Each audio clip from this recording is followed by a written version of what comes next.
everybody to active Union Square, what can I say? And so this is the Jane's Walk. For those of you that are just standing here and not wondering why everybody else is around here, you're joining a tour. And I have going around a sign-in sheet that looks like this with a pen. There's 2 of them. And if people would sign in, I'd really appreciate it to let me know that you were here, where you came from, and how you found out about the walk. That's always helpful to know because we try lots of different things. My name is Brandon Wilson. For those of you who don't know me, there's a lot of familiar faces here, so it's great to see each of you. And I work for the City of Somerville as a city planner. And right now I'm heading up historic events and education. I've had some other things I've done in the city as well, but we won't divulge those yet. So I take full credit for this beautiful weather today, because usually I have exactly the opposite. Patriots Day we did in the rain. So, but for all of you that brought this good weather, thank you again, because this is just a terrific day for a walk. So there's also a lot of flyers going around, and the reason for that is because, if you haven't already heard, May in the City of Somerville is Preservation Month, and we have a lot of events that have go on. This year I think I kind of outdid myself, and I'm scrambling ever since because there's 13 different events, so that's why there's a lot of flyers. Take a look, see if there's one that interests you. If you want the paper, you want to take a picture, whatever. Also, then on the website there is the full calendar, and you can go there if you want to avoid paper altogether. But sometimes people like to have that to put on the fridge, and also has more details on there than you're going to get on the calendar. Before we start, I want to introduce, I'm very pleased to have one of the counselors at large that's here today, Kristen Streza, who will raise her hand so everybody knows who she is. So Kristen is a great supporter of historic preservation, so we're delighted to have her here today. She actually participates in a lot of the events, including Patriots Day recently with her children. So today we're going to talk about Boynton Yards, and many of you might have seen a lot of the buildings going up and been kind of wondering what's going on. If you haven't been reading the literature that's out there, they have a whole website, Boynton Yards, which is wonderful. But this is an opportunity to look at it much closer up, and also more significantly to have a sense of what it's been over the years, because this is a total transformation of the area. It's exciting in many respects. For some people it's disturbing if you've been there for many years and this isn't what you expected. But I think most people agree that there's a lot going on and they want to know more about it. So that's what we're going to talk about today. I've arranged for various speakers along the way to talk about their why they're there and whether they've left or whether they're coming. So people have a better sense. And I encourage people to talk to each other as well as to the speakers as well and ask questions. This is not a tour that I hire somebody to do all the talking, and I promise I will not do that myself. So the idea here is to be a Jane's Walk where people get to know more about an area from the people that are here for one reason or another. Okay, so some people might ask, who was Jane Jacobs? So just a little bit about her personally. She was born in Scranton, Pennsylvania, which you might have heard of because that's where our very same President Biden, as I'm sure you know, is from. Although they did not know each other, I don't think. And she then moved, that was in 1916. She started her career as a journalist, but then she moved to New York City in 1934, where she lived for 3 decades, and she stayed pretty put while she was there. She always lived within 500 yards of the Christopher Street stop, which is in Greenwich Village, for those of you that aren't familiar with New York City. She is particularly known for a book that it took her 2 years to write, which is called The Death and Life of Great American Cities. If any of you are in graduate school and anything to do with city planning or such, you probably had to read that book. And she also wrote a lot of other books and articles over the period of time that she lived. That was published in 1961, just to give you a sense of how long ago. She was the mother of 3 children, and her husband was an architect, and he was very valuable to her in a lot of the work that she did. She moved to Toronto in June of 1968, and the reason for that is because she had 2 sons, and she didn't want to see them get drafted into the Vietnam War. So that's where she ended her life in 2006. And what is Jane Jacobs best known for? And I would say that she, as a community activist in New York City, in the mid-19 to late 1950s, where she fought a lot of city planners' goals, and which is to build a road through Washington Square Park in Greenwich Village. I don't know if anybody knows the city, but it's a pretty special park, and it's still there as a result of her. She was engaged and led a lot of other fights as well, against slum clearance in East Harlem, and also the sidewalks of Hudson Street, which is where she lived for many, many years.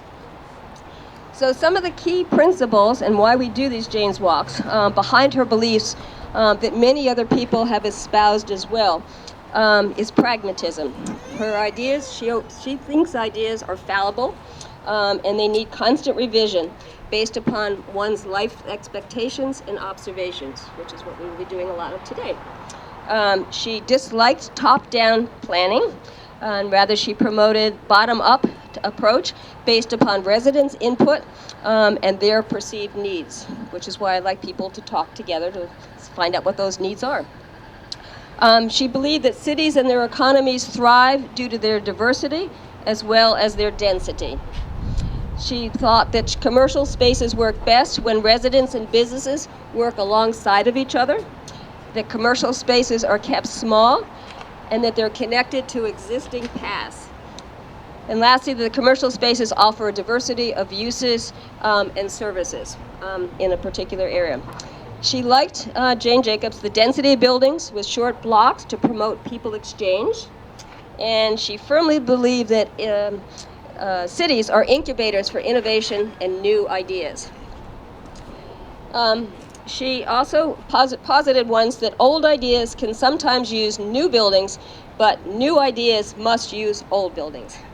So, and overall, I would say that Jane held that planners need to view cities more humanistically and not impose a certain type of order as one is found in something like the zoning, the Euclidean zoning that a lot of us that went to city planning school learned all about. She was against it. So in sum, I would say that she believed in walkable, mixed-use neighborhoods filled with activity, and therefore what we're going to do today, she liked us to do is explore, celebrate, and reimagine the places in which we live, work, and recreate. So with all of this in mind, her principles, we're going to now start walking and learn a little bit about the Boynton Yards community and hopefully get to know each other and see what your thoughts are about what we're doing in the city. Again, I am a city planner, but I still espouse a lot of Jane Jacobs' views. I want to introduce my assistant today, which is Anna Grove, and she will be speaking very shortly as well. And if you have any questions that you can't get to me, you can also ask Anna as well. She is a planner in our Office of Strategic Planning and Community Development. Hi, thank you. So once again, my name is Anna. I work in the Planning, Preservation, and Zoning Office for the city. And I just have a brief introduction of the Union Square Neighborhood Plan, kind of where it came from and how Boynton Yards fits into that. So the Union Square Neighborhood Plan is part of SomerVision, which is the city of Somerville's first comprehensive plan. And this started in 2009. It was a 4-year process with lots of community members involved. Like Brandon mentioned, it's more of a bottom-up planning version rather than top-down. So we're really trying to implement that here in Somerville, and this is definitely all part of that.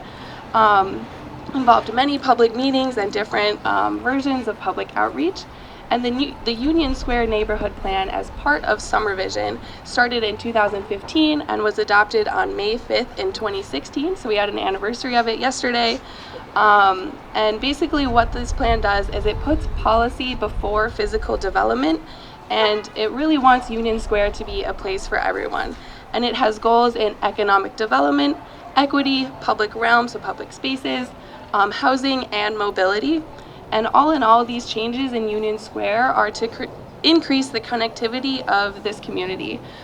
So this prioritizes the safety of pedestrians, including wider sidewalks, easier crosswalks, also considers the safety of cyclists with bike lanes.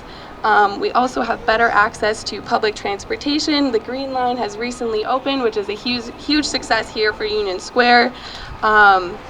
It also has requirements for creating more public spaces here in Union Square, which we'll hear more about later when we get to Boynton Yards.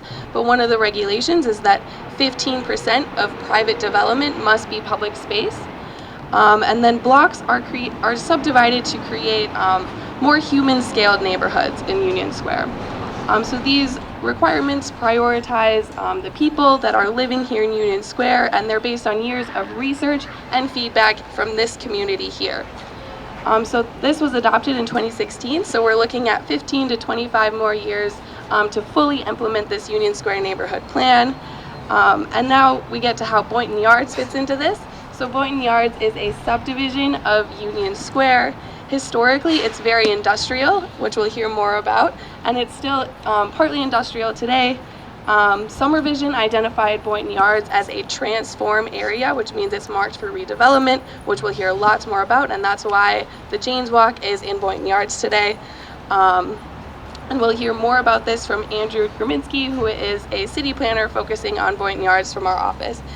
So that's all I have. I just want to say a huge thank you to Brandon for all of her efforts in putting all of this together today, because it would not have happened without her.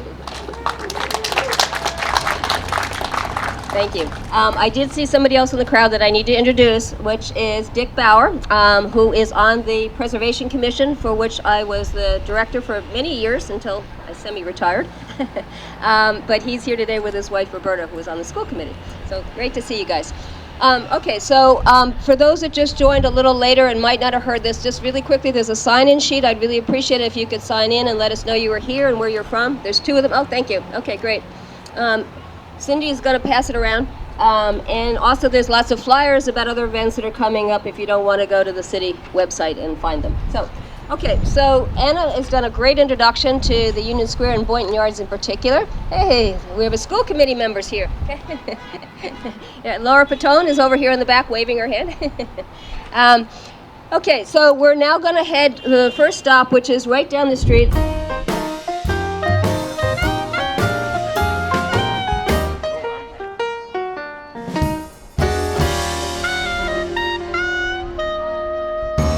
This is our house. We just finished a quick renovation. Took 2.5 years.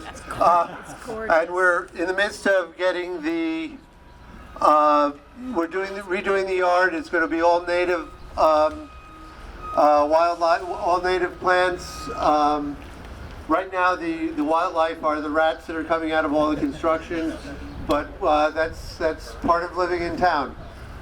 These doors over here on the porch, which we just put in, all open up. If you see those doors are open, you see us sitting there, yell across to us.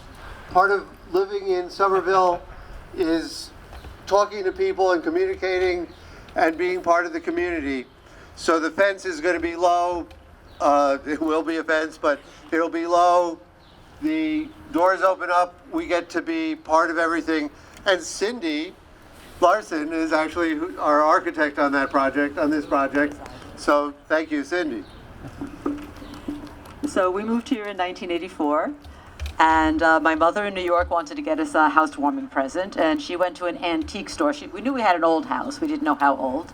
And she went to an antique store and found lead crystal bowl from the old Union Glassworks, Somerville, Massachusetts, circa 1870.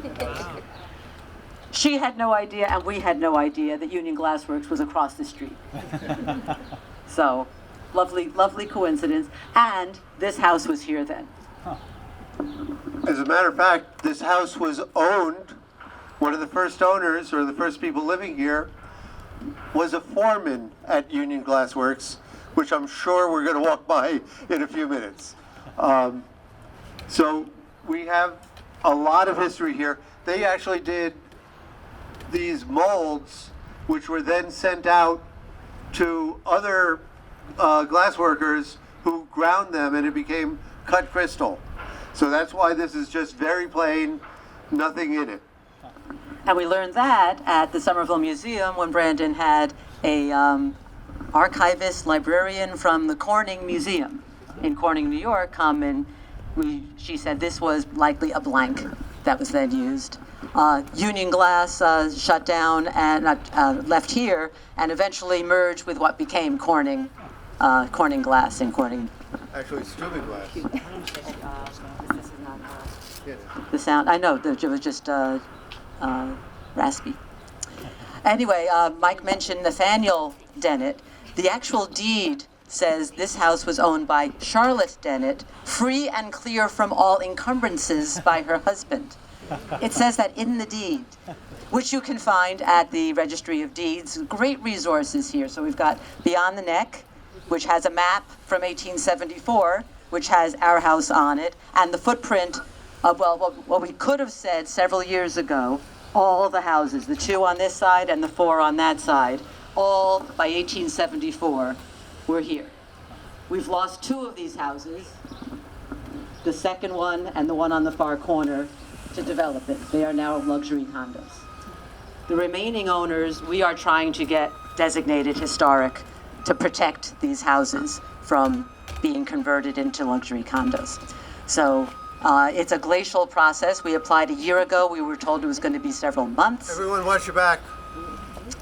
And it's been a year now. So they're under-resourced. There's a budget process going on, participatory budgeting process. You can get on the city website. You can put your druthers in. What would you like $1 million to improve Somerville with? So we said historic preservation. Maybe you might want to do that too. Okay, so as you see, we are yeah. When we took off all of the old siding, we had white plastic siding here. A lot of you I recognize having walked by. When we took off all the old siding, we found these old cut nails. Many more went into the trash, but we grabbed some to save. We tried very hard. We were very lucky. The people who put the plastic siding on didn't take away the brackets.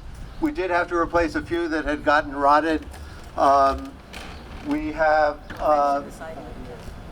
inside, yeah, so actually I'll give this to Linda, or you can open it.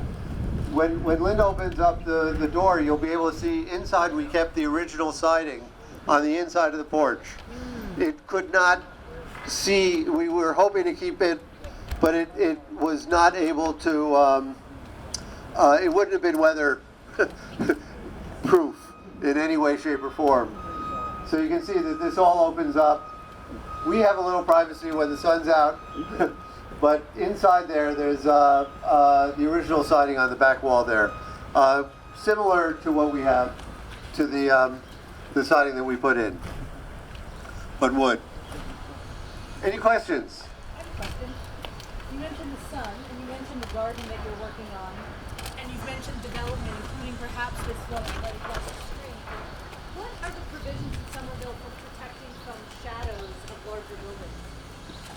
I think Brandon can talk about it, but not very much is the answer. In the planning process, they do have to do sun studies. They do have to be somewhat, there is a requirement, and actually Andrew is here also, there are, there is a requirement that they look at it. Okay. We are concerned about this 4-story one here. Interestingly, the 25-story, the 20-story, 24-story has not been a major problem. It is a problem, but it's not as bad. In the winter, it's worse. But we don't have as much growing in the winter. But that's particular, yeah.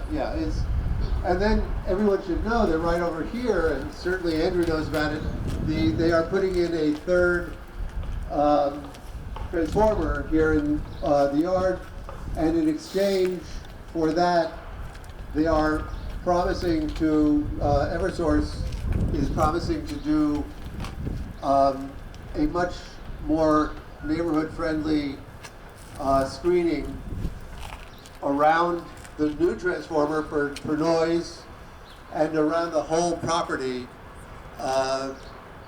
Some of it is, I mean, it's gone through a lot of iterations, and I will say that we are not, not perfect, but it is part of living in an urban, dense urban area. Yeah, just to add a little bit onto that, did you introduce yourself, who you are on Union Square Main Street, by the way? Oh yeah. Oh, by the way, I am on the board of Union Square Main Streets, which is an economic empowerment organization that works to help save the small businesses in the square and works to improve life for all of us in the square. We do little things like the farmers market, which opens next week, by the way. We run the farmers market, and a little thing called Fluff Festival. And your role in that, Michael, is? Let's see. Archibald Query, who invented marshmallow fluff in 1917. I am he. and He's we in have a lot costume of all fun year there. round, too. Yes, and so if you want to get sticky, come to the festival. You'll have a great time. And we have another of our neighbors, Betsy, hi, who owns this beautiful yellow house right over here. And she is also, their family are also trying to get Be part of this local historic district, right? be part of this local historic district, which is, we're trying to save these. Yeah, this is a great opportunity here both to talk to people that actually live here, have lived here for many, many years, raised their families, went to the Somerville schools, and have stuck it out. And I might just divulge that they're actually from New York City, so these really tall buildings are not totally overwhelming to them. But they moved here because they like the small scale, the neighborhood scale, right? We came to the little city. But Michael is very much involved with Union Square Main Street. Linda is also an activist in the area. So I want everybody to know today that, as I said, it's a conversation and a dialogue, not just us talking to you about things. So if you have questions, if you have concerns, if you want to voice them, I urge you to do that. That's what this is all about, to learn and to give us input in the city. That's what we want to hear in the true Jane Jacobs fashion, not the top-down planning. So Union Square Main Street, I might say, is a good group to join if you're not already a member. You don't have to live in Union Square to be part of it. They'd love your dues from anywhere. They're not that terrible.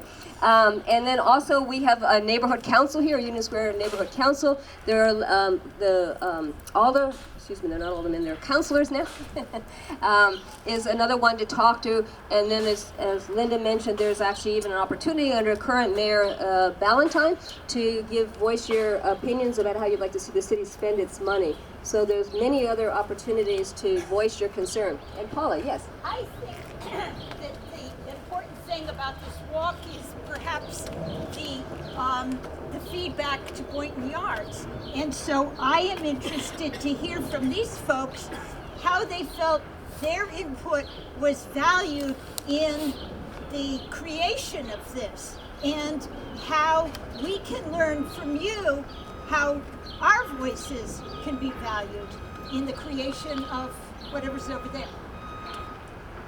Everybody hear that? Yeah, so the question was, how have we worked with the developers? What positive points, what's gone on? I will say for Linda and I and for Main Streets is we have been working with the developers and have a good relationship, but also one where we feel we are able to go to them and say, this isn't right. Something's going on that isn't right. So it's not a one-way street. It has worked out reasonably well. Yes, the plan is for more than I would like. For example, a lot of people have been talking about with this substation. Well, why don't we just get a developer to put it underground and put a building on top of it? Well, I can tell you as a neighbor right here, as an abutter, I don't want another tall building on top of this site. It's our last sky. We don't, there's a limit. I mean, I'd rather have the industrial world right there than having another building blotting out the skyline, the sky. So these are the kinds of things that we as a neighborhood have to address. I really can't complain. There are things that are going on that have been approved as part of the plan that I would not especially like. I mean, I don't love having a 25-story building here. However, we have 20% affordable housing. Woo. Right back over there, so that's 90 apartments right in this thing. Right behind here, the Community Builders Co-op has been sold to Just to Start, and they're putting in 42 units of 100% affordable housing. Over there, the block, we'll walk by it, but on Webster is going to be 100% affordable, built by US 2. So, unfortunately, to make an omelet, you got to break some eggs. There are changes. Some of them aren't perfect, but I sure like getting on the T and walking and getting downtown in 15 minutes. Yeah, there are trade-offs, and that's what it's all about. We have time for one more question. I think you had one, before we move on to the next site. It's not a question, it's an observation. That's fine. In terms of livability. This area here where the trees are is the most rat-infested spot in the whole city. This comes from a field biologist, me. We can testify. We don't have any pets, but we do have a lot of rats. As part of the neighborhood of the covenant with the community benefits plan. Thank you. With US 2, a number of the small independent businesses in the square that are being taken over. Their land is being taken over. Ibi Sushi, Ricky's, Bukyong, a few others have been guaranteed a place in somewhere within the new development. Whether or not it's going to be affordable, I won't. I can't talk to all that, and I won't make believe that there are not going to be issues involved. But they have been all of the small independents. So Dunkin' Donuts was not given a place, guaranteed a place. But the small independent businesses, that's why if any of you are in Union Square and can vote, Neighborhood Council is going to be coming up with voting very soon, and they negotiated that agreement that includes Ricky's. Yeah, and again, your input into these kinds of decisions is really important. The city does listen, and volumes make a difference. We all got the green line here, and I don't need to remind anybody that's been here for any length of time, it took us over a decade to do it, but it took many, many voices, persistent, loud. Some money was thrown in even to the pot in order to make it happen, which we got back. But it really does make a difference. So one of the reasons I do these tours is so that people are aware of what's happening. If they like it, great, they can tell us that. If they don't and they have some other ideas, tell us that too. So, okay, so just to keep to the schedule, we're now going to move on to another very important site. I want to thank Michael and Linda because they have been real troopers in this whole process.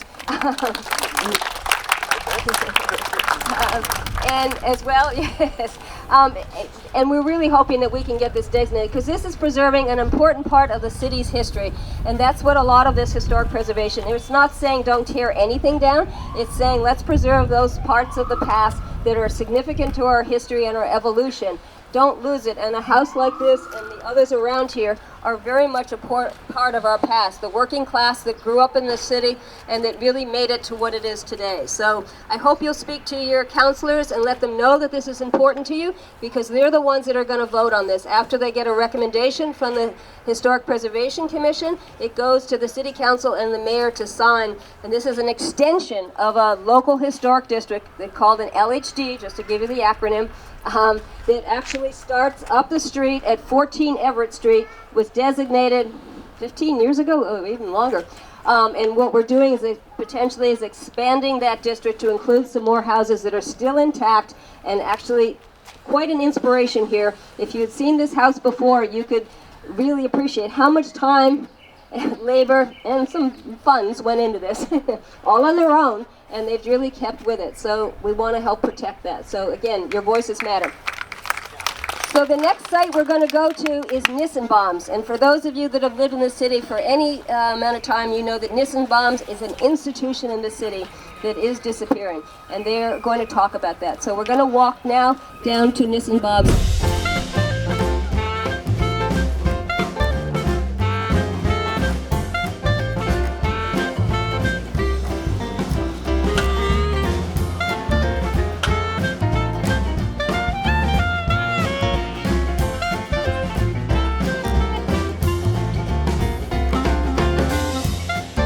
Good morning, everyone. I'm Alan Nissenbaum. Okay. And we want to welcome you to the world-famous Nissenbaum's Auto Parts. Yeah. I don't think anyone outside of Somerville really knows it. And we are closed, as you can see. Our family's been here 113 years in this location. My great-grandfather probably had this front part here with his horse and wagon. Each generation that took over the business bought additional property, so we have about 4 acres here now. We all thought, especially the Nissenbaums, that it would be lab space today, but as you can see, what's here. And lab space will be here. All these buildings you see are lab buildings under construction. Unfortunately, there are no tenants for these buildings, and needless to say, that's why this project is on hold. And we look forward to, I tell everyone, I've been here 113 years, I'm getting tired, you know? It's time to So you can wait another 100 years? I wish my brother were here. He just had knee surgery, so a walk was definitely out for him. Because he's really the historian of our family. I'm going to turn it over to Neil. If you have any questions, I'll try my best to answer them. Neil's my nephew. He's the last generation for Nissenbaum's Auto Parts. Yeah, we're very sorry that Joe isn't here. He and I have been in regular contact for the last month because he had surgery and he was really hoping that he would be here today, but it was not to be. And but he sends his greetings and he's just delighted that you're all here because this is a very special part of their family. So Neil, take it away. I'm Neil Nissenbaum. I actually make the 5th generation of our business. Alan makes the 4th generation. Originally, Nissenbaum started out as like papers and rags, and eventually moved into cars. I think 56. so 1956 is when we moved into cars. Before that, it was all, like I said, papers and rags. And my understanding is that they used to collect like chicken bones and stuff, and they used to make soap out of that. And the building over here, part of that building was, which is on Windsor Street, part of that building is where they originally started making the soap. Eventually that was taken over, and they used to do, pork rinds in there, and then we purchased it. And the lot that's across the street, that lot we purchased also. And I think if you look way back, going from Cambridge Street all the way back onto our property, there used to be a brewery there. And I can substantiate that there's some serious concrete footings that were put in there probably at the turn of the century. So, we went into cars. I tell people, we were recycling before recycling was PC. People have always looked at our industry as a junkyard, but we've really, probably over 70% of a car gets recycled these days, because whatever is not sold in parts is shredded, which there's a shredder over in Everett. They shred the cars into fist-sized pieces, and they separate all the metals, and then that's all exported and made back into other metal material. I think in this area, a lot of it goes over to like Turkey and that area, because the United States has an abundance of iron ore, so we don't keep much of it in this country. I don't know, does anybody have any questions for us or our history? Are you related to the Nissenbaums on Broadway? Powder House. Powder House. Yes. Yes, they are cousins, and there used to be some Nissan on Broadway attorneys, which are also related to. Realtor when I bought the house in late 70s. That's true. Could you talk about, we talked a little bit about ourselves, the fact that a lot of the junk dealers here were Jewish, and the first synagogue in Somerville was right over there. You have more information on that. It was on the corner of Norfolk and Webster Ave. And it was there, the building, not as a synagogue, probably till David Aposian developed his first building. It was right there at that intersection.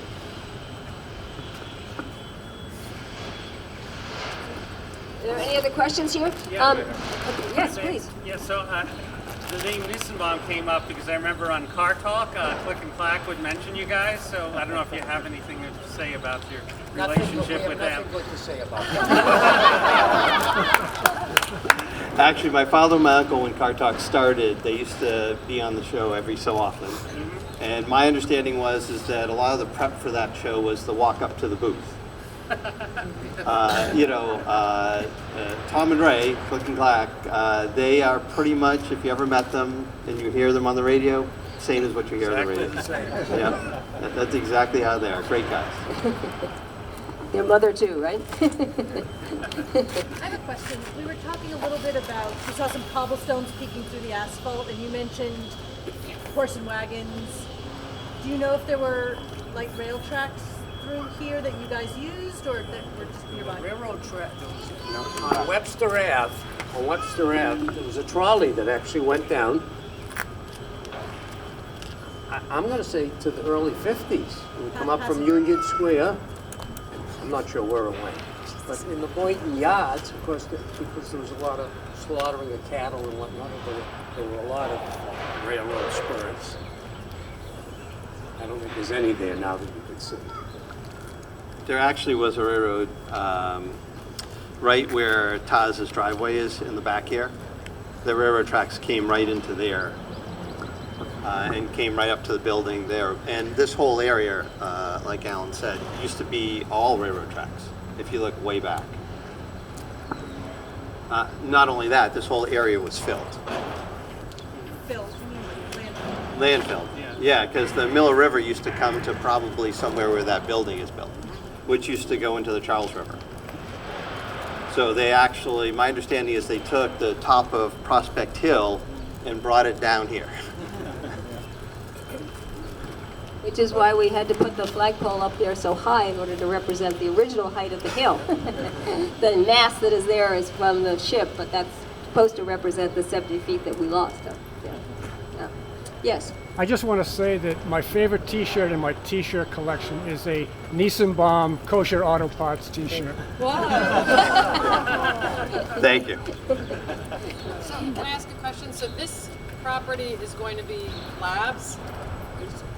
Tentatively, two or three labs in one residential building, I believe, along the Cambridge line. Okay. The end of our property was the end of Somerville. Got it. And that's why, as you can see, all these recycling or junkyards. Recycling. Salvage yards. Historically, every city and town always put the junkyards as far away from, really in the corner, so they pushed them to the corner near Cambridge. All right? The same happened in Cambridge. They brought them close to Somerville. So where is this industry moving? So if the south, like I'm guessing maybe this Atlas one is You close your eyes. That's where it's moving. nowhere? Not necessarily your business, but salvage in general. Well, you know, I'll tell you, this is really a dying industry. The mic closer, please. Tell everyone, historically, Somerville was a blue-collar community. And people came every week. They bought a tire this week, they bought a starter the next week, they bought a battery. Well, as we know, Somerville is not a blue-collar community. Our busiest day of the week was always Saturday. Probably the last 5 or 8 years, we've been closed on Saturday. Yeah. Because There's no, you don't see people, you would see people in every driveway working on their cars when there's a blue collar community. And you know, everyone makes fun of me and they say, well, who's in Somerville now? And I say, people who ride bikes and drink latte. Who's in Somerville now? That's who's here. And they don't need us. There's nothing we have. They either have bikes or Uber or Lyft or Zipcar. They don't need us. The recycling end of it, as Neil talked about, there is a great demand for recycled metals, but not for the used parts, Yep. as we all know. Throwaway society. Yeah, that's right. Thank you. Well, also, Well, I just want to say one thing. Today, on the internet, you can buy a lot of parts cheaper than we were selling used ones for. That's, you know, another problem. I think for the salvage industry, there's going to be a need for it for a long time. But to answer your question, they're outside the city because you need a lot of land, right? And the land value of land that is in the city has gone way up. And it's not economical to run a salvage yard in the city anymore. You know, cars have become more complicated. So people can't really work on them as they used to. There's anti-collision stuff, so there's less accidents, or the accidents that they have cost a lot more money to fix. There's a lot more components. A lot of new stuff is put on. A lot of aftermarket stuff that's out there these days.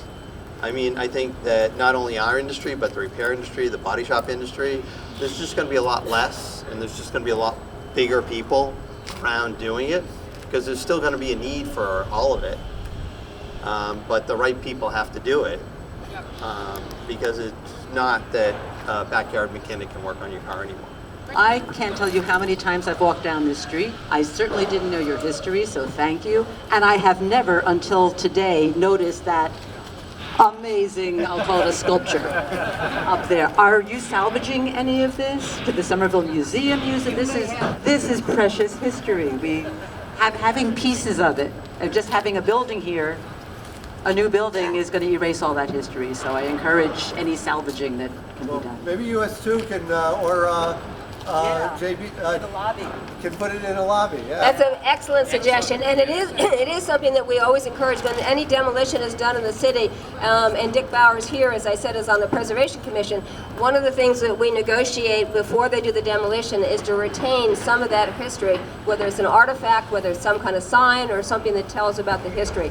So these are all great suggestions. If anybody wants to purchase something from these gentlemen, I'm sure they'd be willing to take your money, and then you can donate it to the Somerville Museum or the city. But yeah, no, there's a lot of history here, which is why we're here. It is one of the reasons that I wanted to make sure that Boynton Yards included the Nissenbaums, even if somebody was going to have surgery. So thank you very much for both coming today. It's a pleasure to have you here, and it is a lot of terrific history. We're going to move on to the next site.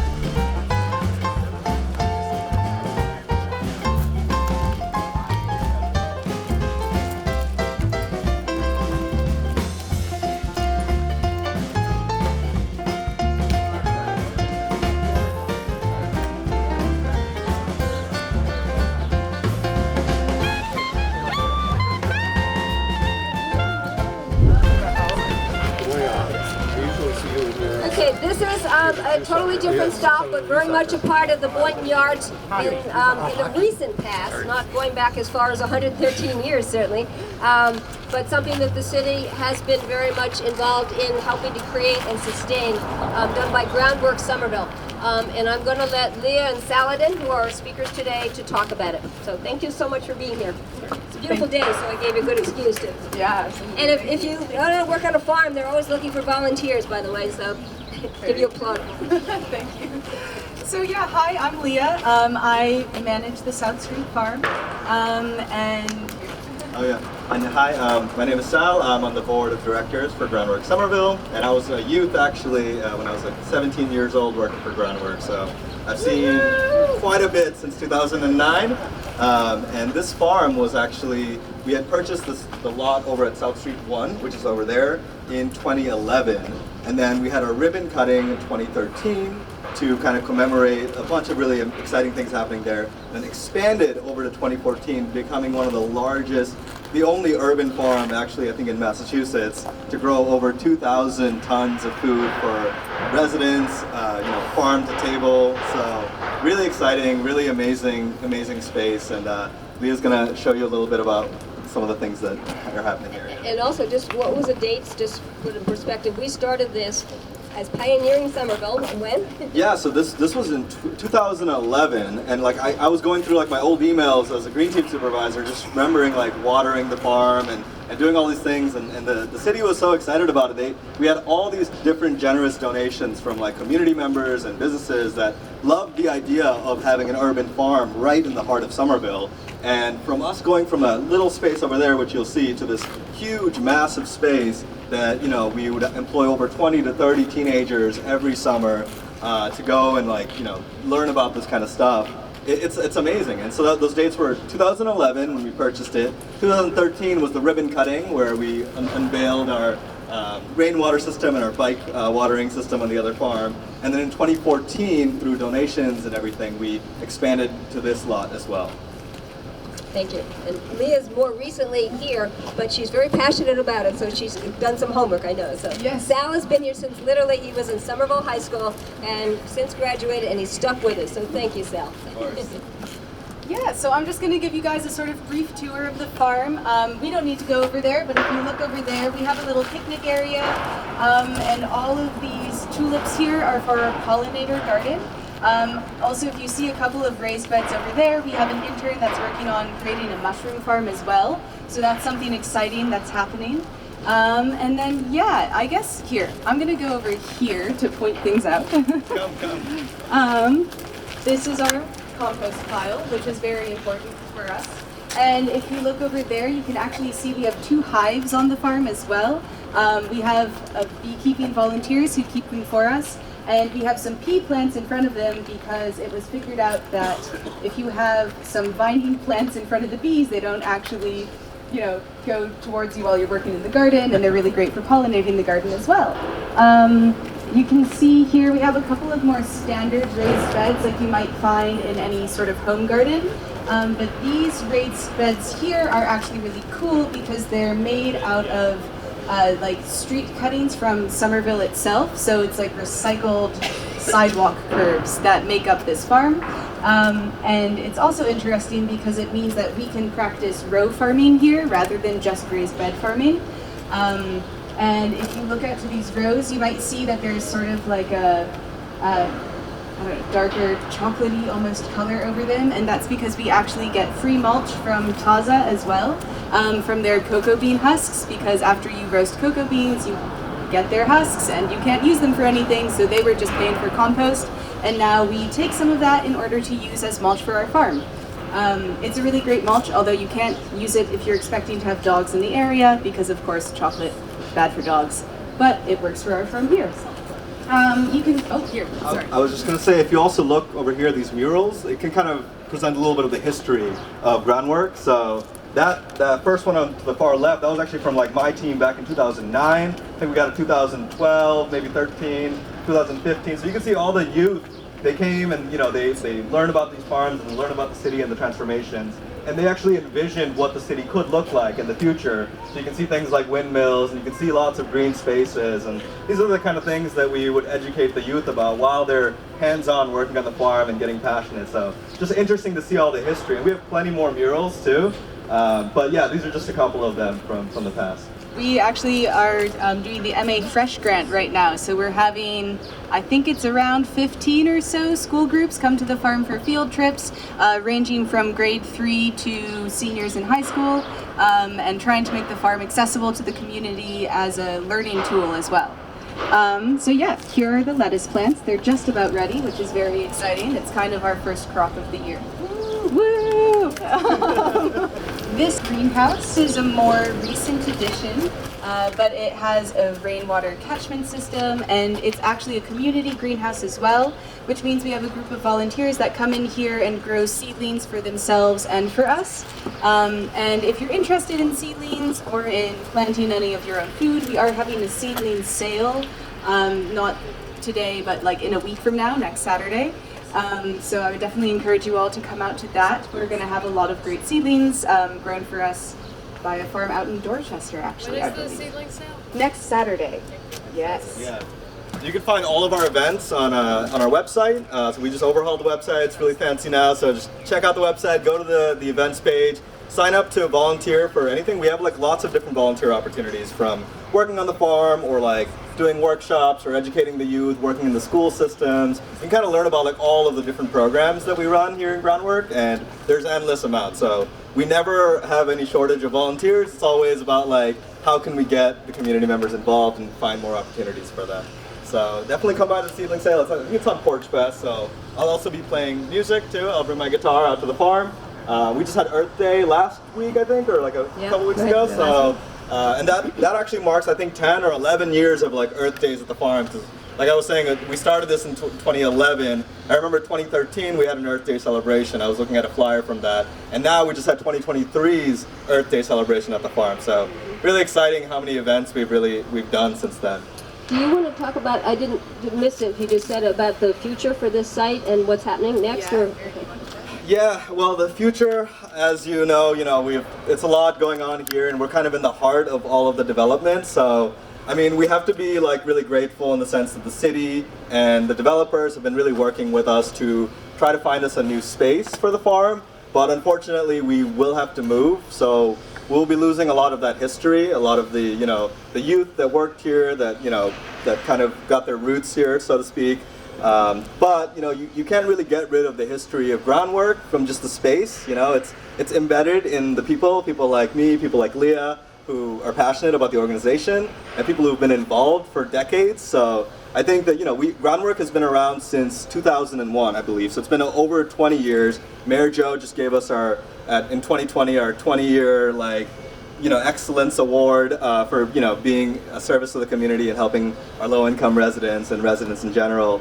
And so we will be moving, but I think we'll be moving last, is the consensus, because there's like a water line issue or something like that. So still, we'll keep you posted on that. But unfortunately, yeah, we will have to be taking our farm. I think that they're going to be building like an amphitheater or something, and we had seen their plans, and then they had adjusted it to show that South Street is here and it does exist. But unfortunately, that's just the nature of development. thank you so much, Saladin and Leah, for what you're doing here today, for being here on a Saturday, and for just continuing on with the tradition and engaging youth in this movement. So. Thank you for having us. Okay, absolutely. So Anna is once again going to lead us around the corner to 561 Windsor Street.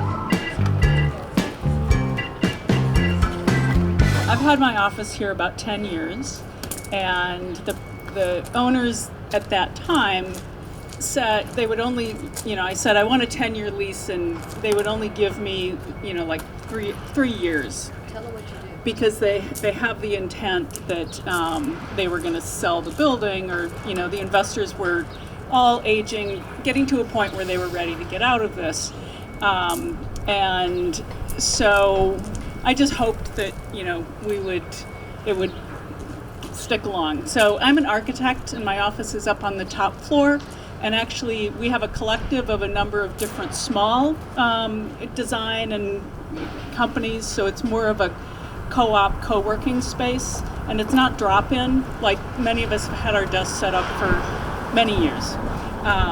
But anyway, so the first owners that were here ended up selling about 5 years ago.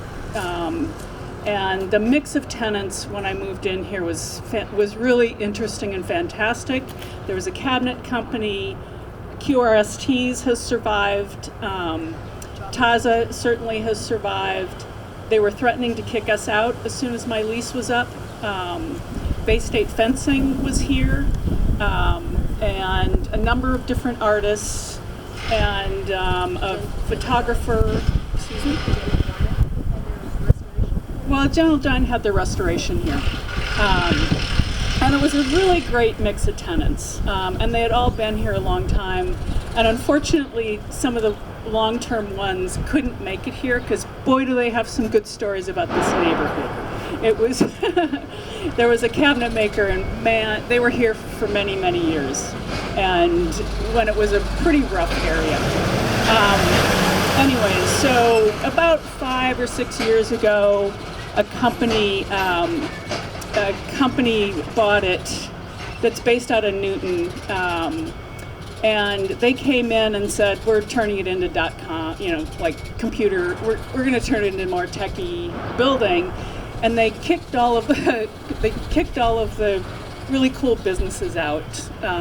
They kicked the mix out, and they were threatening to kick us out, except that Bay State Fencing left right at the end of their lease, which wasn't their plan, because they had planned to combine our whole end of that building.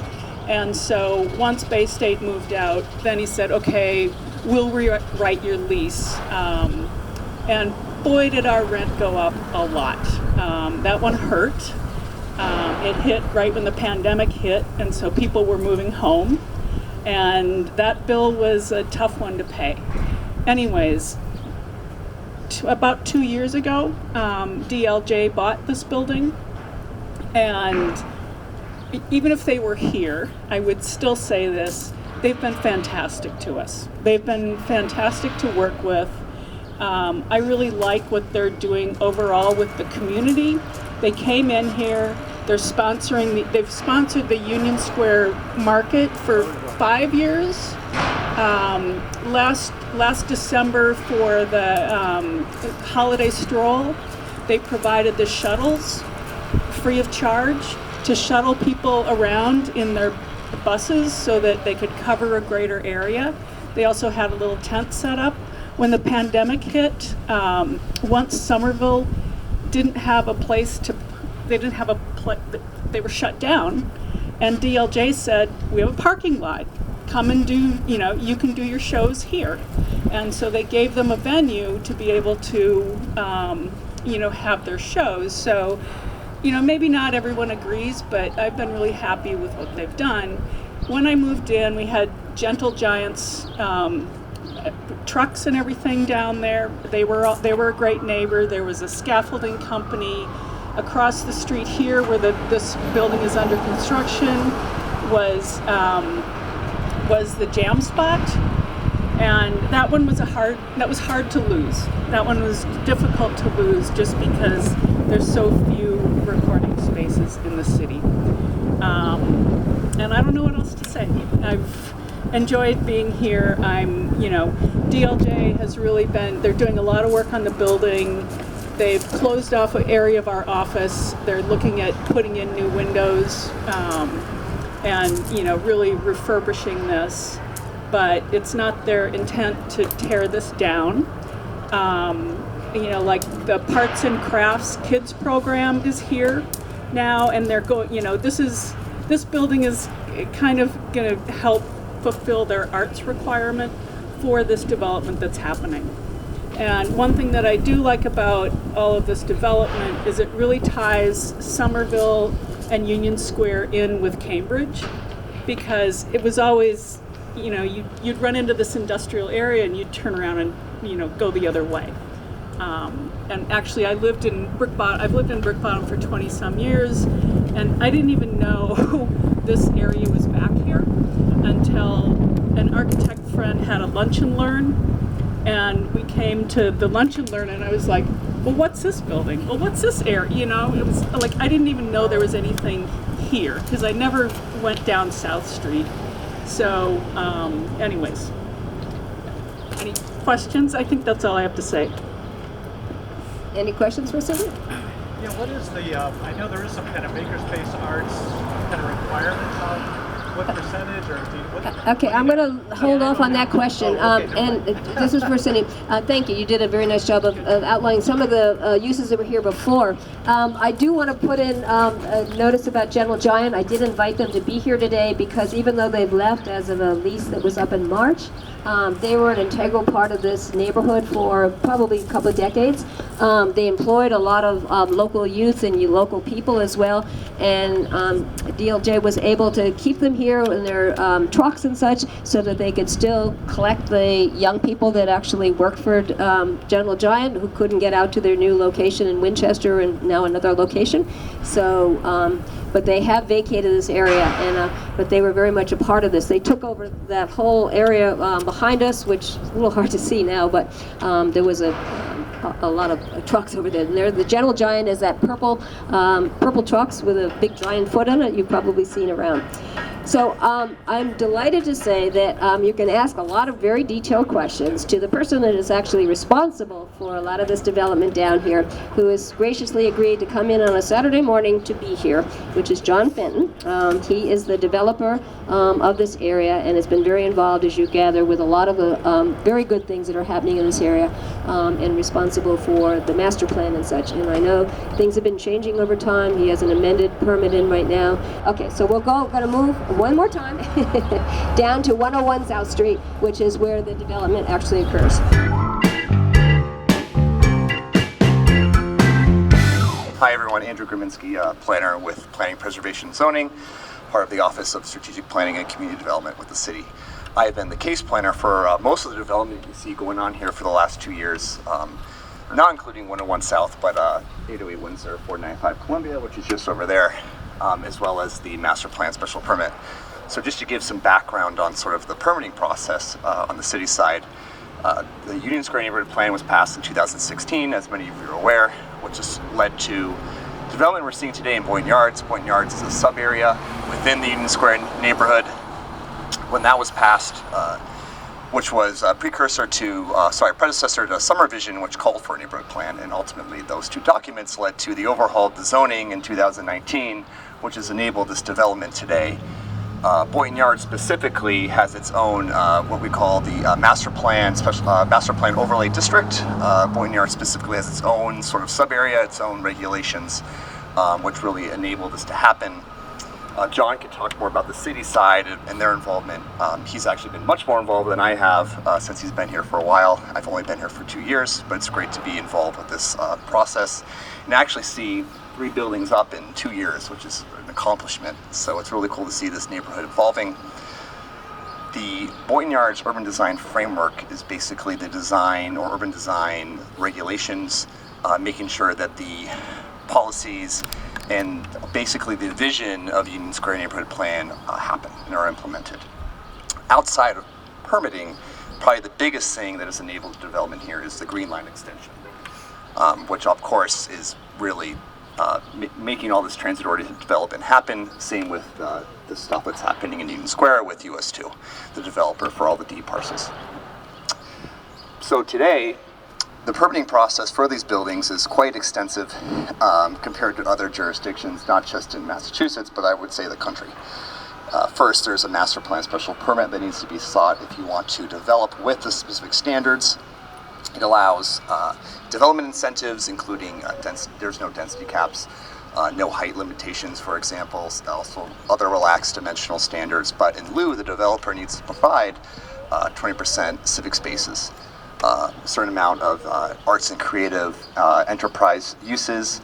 Taza building is housing a lot of DLJ and the Boynton Yards Master Plan's ACE uses, as well as required thoroughfares. There's going to be a new street right over there, Archibald Curry Way, or Thoroughfare 1. Yeah, so that's going to be hopefully starting to, John probably can talk a little bit more about the development of that. Hopefully this fall it will start to be, that will get started, and as well as caps on parking, motor vehicle parking, because of the Green Line extension, the station that's right there. So it's nice that we, oops, a little windy today, but so glad we got some sun.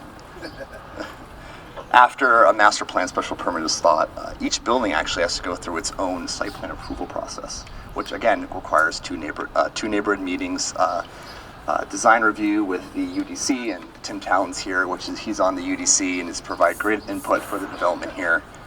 And then after that, of course, a hearing with the planning board. So within those 12 total steps, there's lots of opportunity for public input. John can speak more. I mean, outside of the neighborhood meetings, they have many, many, many conversations with the community in the city, which is really helping make this happen.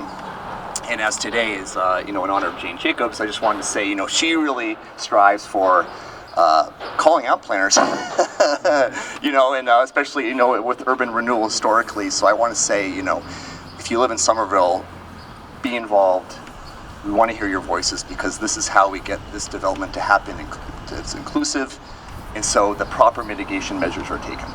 So I think that's the gist on the city side. So maybe I'll let John speak on behalf of DLJ and Liggett McCall and the master plan development you're seeing here. Thanks. Thank you so much for being here today. John, you're on. This master plan now has 5 components to it.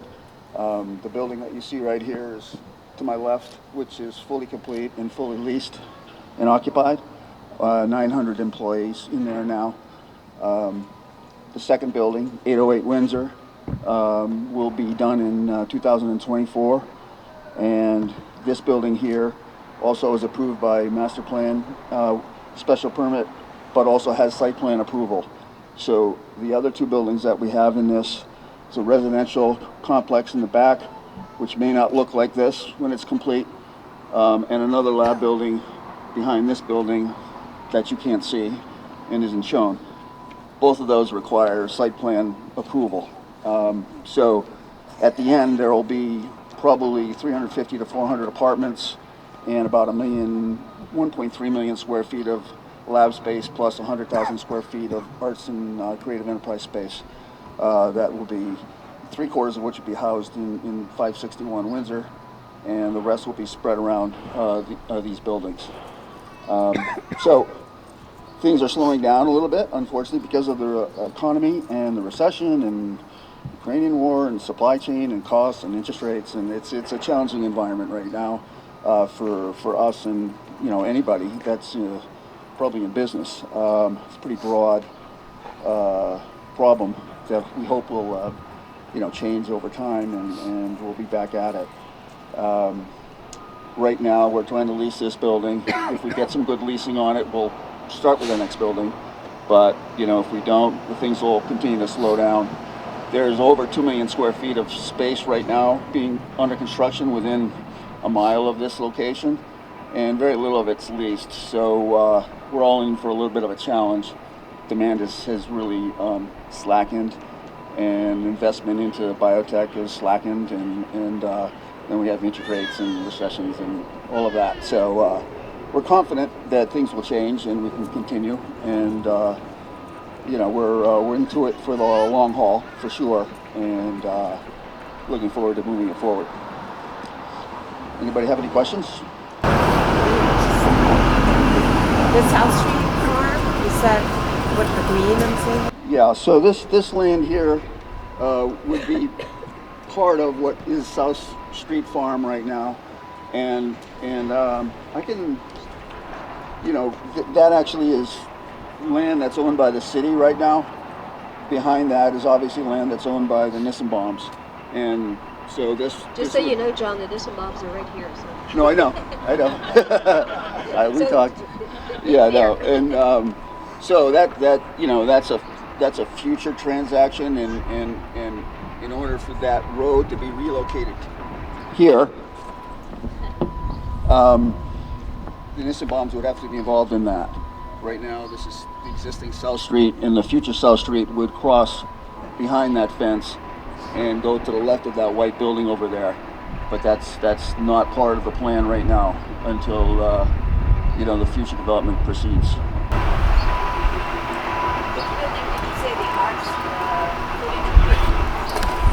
The question is about the arts footage in this building, in this complex.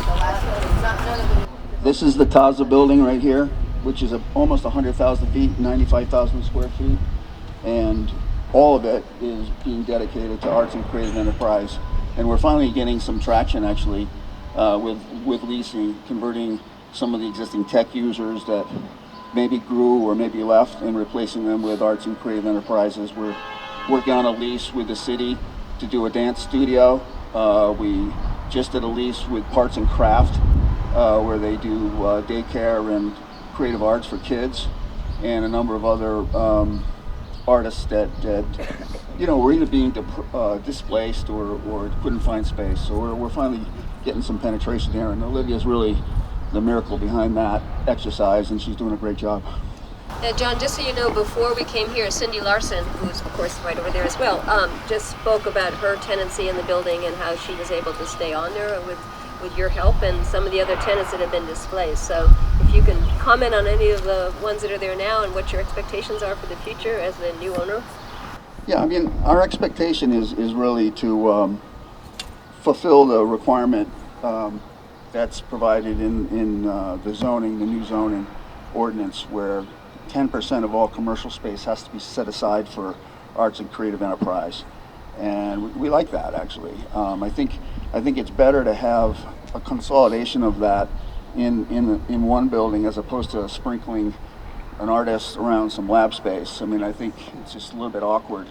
We'll still have opportunity on the ground floors of each of these buildings for arts and creative enterprise, but rather than 10% being located there, it'll be a smaller amount, and a larger amount will be clustered, in the 561 building. And I think you can have a better impact and be better sort of center for the arts that could grow and support the smaller pieces that are spread around.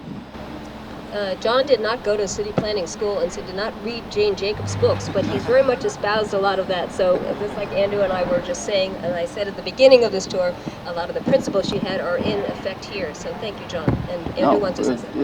It's been a very collaborative process, I think, from the beginning. I went to all these Summer Vision and Somerville by Design and all the planning sessions, just like a lot of you folks may have, before we acquired. But we were attracted by the breadth and the scope of the whole zoning process, and that's why we came here. And then we acquired this before the zoning, this first parcel before the zoning was put in place, and there was no master plan, special permit zoning. There was no master plan zoning in Somerville's ordinance. So we bought this first building, but worked with the city to understand their vision, and the other land that we had, we said, well, how about if we do this? Will that fit? And we went back and forth, with the community and the neighbors, and so there's been a lot of interaction, collaboration, cooperation, and compromise to get here. And we feel like we're part of the community. We are, and I think we respect the stakeholders here, and I think that goes both ways. So I think it's been pretty successful so far. Basically, as John was mentioning, sometimes the ACE uses don't always mesh with the lab uses and the commercial uses. So the city's been working on zoning to create an in lieu payment. So the city could take, let's just say, some money from the developer who pays in lieu for providing that certain requirement, and we can place these ACE uses in maybe more appropriate buildings, like in a lot of our existing fab buildings, like on Joy Streets, Brick Bottom, as well as more near Gilman Square. That's in development. There's going to be a land use committee meeting on that amendment on May 18th in conjunction with the planning board. Please attend if you want to hear more information on that. This picture is kind of important to the orientation that you folks are looking at right now. Is behind us is this building. It's rendering, and effectively what we did is we added some green space to the landscape by creating a little bit of a hill that'll go up and meet the terrace above, which would be second story space that'll look out, and this whole area will be activated for indoor outdoor space, for amenities, for food and beverage, for arts, and it's just part of the goal here is to connect the lower levels to the outdoors and have pedestrian activity and public activity that goes in and out, and then as you move up the building, whether it's a residential building or a commercial building, that those kinds of activities happen above grade, and a lot of the lower level spaces, including sometimes the second level, is activated for the public. Yeah, and just to affirm that, for those of you that have actually walked down this area, and we've already determined that most people have not before, because there was really no reason to come down here unless you were going to Nissenbaum's to get some auto parts. This area was pretty devoid of any open green space that you wanted to spend any time in, so this is a wonderful and welcome change here. Can you talk a little bit about the South Street Farm, where we did have some discussion, and I said that you would share what's going to happen with their move in the future? Yeah, I mean, I think it's probably a question for Andrew. We're involved with a cooperative relationship with this with Groundwork, but we don't own that land, and the city does. and the relationship of that land and its present uses between groundwork and the city. The goal, ultimately, when this future condition exists, is to relocate groundwork to another site within Boynton Yards that would be suitable for them and suitable for the city. And we're cooperating with that, but right now we really don't have a lot of control in that process. Other than we're going to cooperate with that process. So unfortunately, I can't give all the answers. That's a different department, but I can say that it is the farm is part of the plan for Boynton Yards, and as John said, it will most likely be moved to another location here. When that will happen is unknown at this time. However, I could go back to my bosses and see if there's any more information on that, but I think John's correct that sort of, right now that's sort of in a limbo period as we continue to develop it. I do have one question actually for you folks, because I came down here and was astounded to find that the firefighters memorial was no longer there, and I was pretty upset, but I've since learned from Olivia that that's only temporary, so can you speak to that? It exists. Okay. Good question. Okay, I feel much better, but okay. It was here last year for their memorial in June, and they're having the next annual memorial on June 11th, Sunday, June 11th. So the reason why I didn't notice it is because before it was a little bit of green space that we actually had down here at the corner of Medford Street and South Street is where it was. I don't know, probably maybe before your time and such. And so it stood out, and less stands out in this much larger green space area. So thank you. Yeah, we worked with a fire department from day one, actually, even before we bought the first site, to make them understand, help them understand that it was important to them, it was important to us to maintain its presence here. So we kind of took it down and packed it away during the construction of the first phase, and as the second phase developed, we came back out and made a new home for it. Yeah, just this is a memorial to a number of firefighters that very tragically died in a big fire back in 1980s, I think, or 74. Okay, you can read the plaque yourself. So. Okay, that's great. Anybody else have any other questions that they want to ask? Linda. A question about the future. I understand that there's some kind of discussions or thoughts about having a commuter rail stop here. Could you talk about that? Yeah, so we're working kind of with ourselves right now on a couple of different designs. One would be a pedestrian bridge that would go over the railroad tracks and connect with the existing GLX station at Union Square. There's another theoretical idea and design that is feasible that would involve adding another Purple Line stop on the other side of Webster Street, which we've determined with the help of some pretty effective engineering that has determined that that's a possibility. It's certainly a feasible physical and legal possibility.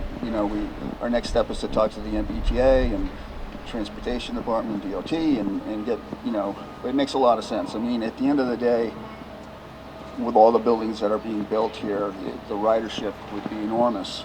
And the other great opportunity that it presents is getting people out of their cars. And we're fully committed to the most progressive mobility approaches that we can take so that we can be successful here, because we think we're enemies of traffic as well, despite being a developer. But that's one of our important goals. So it'd be one or the other, pedestrian bridge or the... No, the pedestrian bridge will be simpler and easier to do, and I think that'll happen over the next couple of years. And then the MBTA station, again, physically is very feasible, but it will just take a little longer and more buy-in and more collaboration.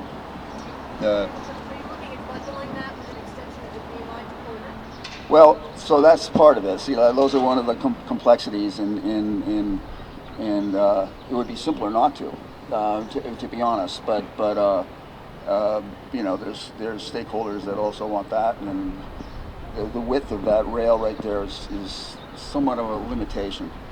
So that's harder to engineer. There's some pinch points along the existing commuter rail that goes to Porter Square, which creates challenges. Bridge would basically need to be widened, as well as some acquisition of parcels, which happened, of course, with the other Green Line extension. When that will happen is unknown, as we all know how working with the MBTA can be. It took, what, 30 years for the Green Line extension to come to Somerville?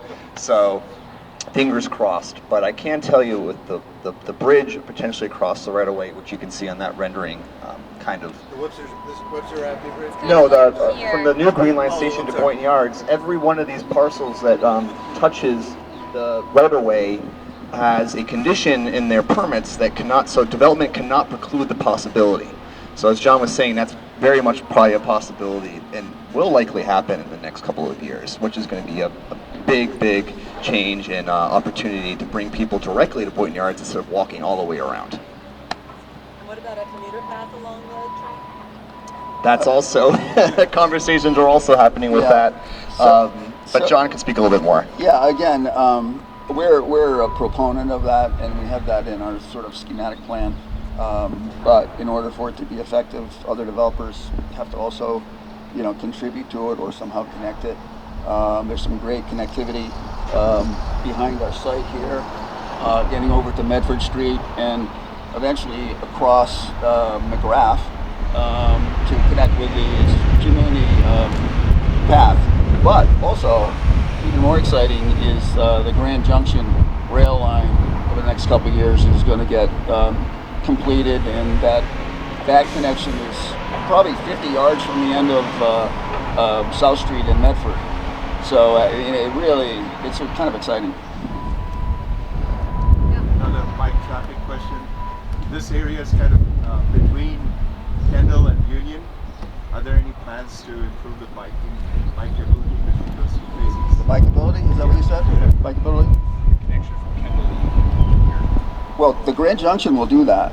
But there's certainly, for a bike and pedestrian perspective, the Grand Junction would do exactly that.